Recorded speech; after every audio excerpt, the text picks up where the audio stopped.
So dito nga po mga kalingap mga ka-EDSI, mga reactor na nakarinig ng EDSI. Gusto lang daw kumita kaya ginawa ang video na ito. So yan po yung ating pag-usapan po mamaya mga kalingap mga ka-EDSI.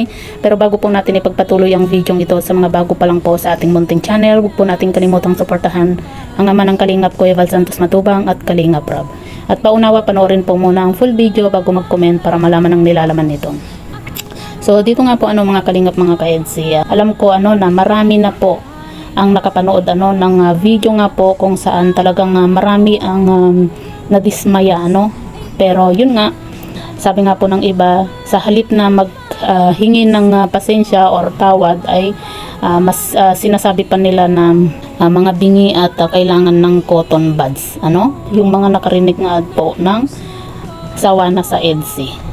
So yan po mga kalingap, kumbaga parang dito po kasi mga kalingap, sabi ni Kuya David nga po na hindi na daw po kailangang humingi ng tawad yung mga reactor dahil nga po sa sinasabi po niya dito na gusto lang daw kumita ng mga reactor na nagsasabing sawa na sa EDSI. So ibig sabihin maging itong si Batang Elyo itong si Kuya Batang Elyo nga po ibig sabihin ang habol lang po niya ay kumita. Lahat naman po tayo mga kalingap. Siyempre, sino ba naman ang hindi aayaw na kumita, 'di ba? Pero hindi naman po siguro masama na magbigay po tayo ng opinion sa kung ano po yung narinig nga po natin, 'di ba? Ibig sabihin sa kunyari nasa 1,000 yung nakarinig ng sawa na sa EDSI, ibig sabihin lahat ng yun ay mga bingi na mali yung pandinig, 'di ba? Ibig sabihin na maging itong si Kuya Elyo, itong si yung si Kuya Elyo na vlogger na reactor din, ibig sabihin bingi din po siya na kahit na yung kanyang video na kinuha ay nilinis po niya yung background para po marinig ng mabuti yung usapan nga po nila Lolo, nila David, kung sino man po yung mga kasama pa nila, 'di ba? Nandun pa nga yung nagtawanan nga sila, 'di ba?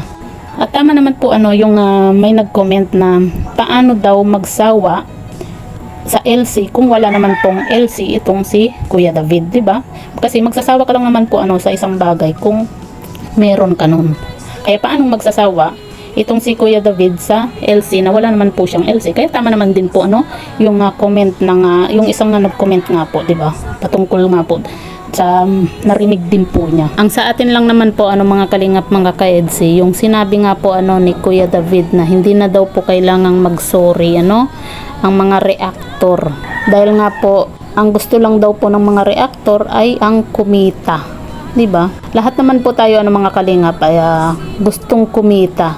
At hindi naman po siguro masama na magbigay po tayo ng opinion or reaction patungkol nga po dito. At dito nga po mga kalingap mga ka-EDSI, kung ang habol po namin ay ang kumita, bakit ba siya, 'di ba? Hindi ba niya habol din na kumita? Bakit siya nagva-vlog kung hindi po niya habol din ang kumita, 'di ba? Bakit niya ita-thumbnail ang EDSI kung hindi rin po niya habol na kumita, 'di ba? Lahat po tayo mga kalingap gustong kumita. Hindi naman po siguro masama na kumbaga mag-react din po tayo sa mga narinig po natin, lalo na syempre 'di ba bilang supporter din po ng EDSI, syempre masakit din po sa atin na ganun po yung maririnig po natin kaya hindi naman po siguro masama na mag-react po tayo patungkol nga po sa narinig po natin. Hindi naman po siguro kami bingi, at kahit na narinig po natin yung video nga po ni Kuya Elyo kung saan nilinis yung background para marinig mabuti yung usapan nga po nila, ay talagang sawa na sa EDSI ang sinabi, 'di ba? Kahit nga po si Kuya Elyo, sila talagang sawa na sa EDSI yung narinig po nila. Hindi naman po masama na umamin sa pagkakamali. Pero yun nga, talagang tayo pa na nakarinig ang bingi at tayo pa na nakarinig ang gumagawa ng issue, 'di ba? Lahat naman po siguro tayo mga kalingap ay nakakagawa din po ng pagkakamali. Hindi naman po siguro mabigat na humingi po tayo ng pasensya or tawad kapag nagkamali po tayo, 'di ba? Mas maganda pa nga yun yung aaminin mo yung pagkakamali mo kaysa naman po na sasabihin pa na nabingi tayo, kailangan natin ng cotton buds, 'di ba? Sa 1,000 na nakarinig, ibig sabihin lahat po ng yun ay bingi, 'di ba? So, yan po ano mga kalingap mga kaedsi, ano po yung masasabi nga po ninyo ano patungkol dito, i-comment nyo lang po sa ibaba at babasahin po natin isa-isa.